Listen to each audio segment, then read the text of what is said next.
If someone with a gun stops you and demands your money, would you call police? Well, what if the person who demanded your money was the police? I-Team's Glenn Meek looked into roadside cash seizures by deputies in rural Nevada and finds their tactics are, well, generating a lot of heat. That's right. Some people in Humboldt County are sort of tongue-in-cheekly referring to it as highway robbery. Now, we want to say there is no evidence that police and prosecutors are keeping the money for themselves. But there is a very real issue of whether their zeal to intercept drug money is also catching innocent people in the dragnet. The I-Team has obtained exclusive dashcam video from one of these car stops, and it shines a rarely seen light on what's going on the side of the road. How much money you got? You're watching Humboldt County Deputy Lee Dove. That's not China's, is it? Well, I'm seizing it. This dashcam video gives insight into what some say is a pattern of questionable drug interdiction stops by Deputy Dove here along I-80 near Winnemucca. He stopped an out-of-state motorist for doing 78 in a 75 zone. Dove finds $50,000 cash and $10,000 in cashier's checks during a search of the car. I'm convinced that's dope money. Now, you may get away with the cashier's checks and stuff, but you ain't getting the cash. That's going to be seized. The first issue is whether Dove obtained permission to search the car, or whether he simply told the driver, Tan Nguyen, that he was going to do it. Well, I'm going to search that vehicle first, okay? Hey, what's the reason for searching my car? Because I'm talking to you. Well, I'm not going to explain that to you. I'm not going to explain that to you. I'm not going to explain that to you, but I am going to put my drug dog on that if my dog alerts I'm seizing the money. You can try to get it back, but you're not. Take back. I took down from Vegas and let it. Good luck proving it. Good luck proving it. You'll burn it up in attorney fees before we get it back to you. But Dove never seizes the money under state forfeiture law.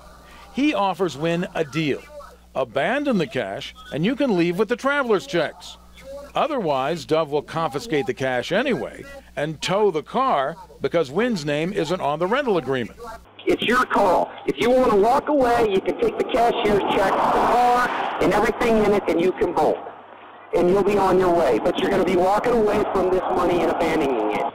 Our sheriff and our DA have said, oh, there's no wrongdoing here. Dee Holzel is a Winnemucca blogger who wants an investigation of the I-80 cash seizures that's independent of the local DA and sheriff.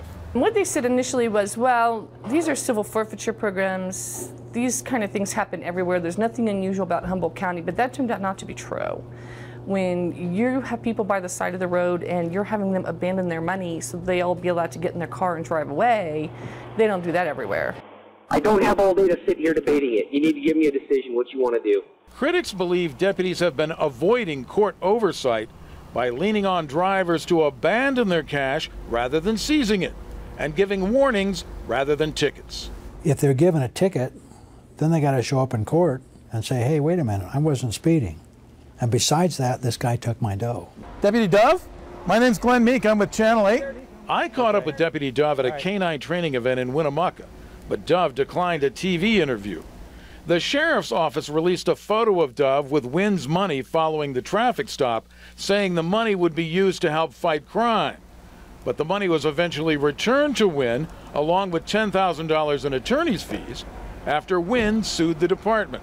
An armed person stops a traveler and demands the traveler's money and tells the traveler that unless he gets in his car and moves on down the road and forgets all about it, he's going to take his car, too. There's your license. I'm not going to call the tow company. I'd say that might be pretty close to what you're describing as highway robbery. And you're free to go, my friend. All right? This afternoon, I had a candid conversation with Sheriff Ed Kilgore of Humboldt County. To his credit, he conceded that proper procedures were not followed in a number of cases. He says officers no longer ask people to abandon their cash. If it's suspected proceeds from crime, the civil forfeiture process will be followed and people will be given their day in court.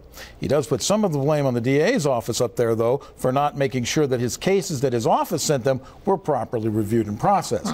I left messages with the DA's office office but didn't get a response. Here's what Kilgore said to me today. We want to do the right thing. I am a strong proponent of fighting the war on drugs, and I want to make sure everything we do here is on the up and up. And coming up at 11 p.m., we'll hear more on the changes being made as a result of all the controversy surrounding these cash seizures. And we'll also hear from a young man who had $2,400 confiscated from him simply as he traveled across Nevada on the way to California for a new job. Somebody's got to be checking on him like you did. Thanks, Glenn.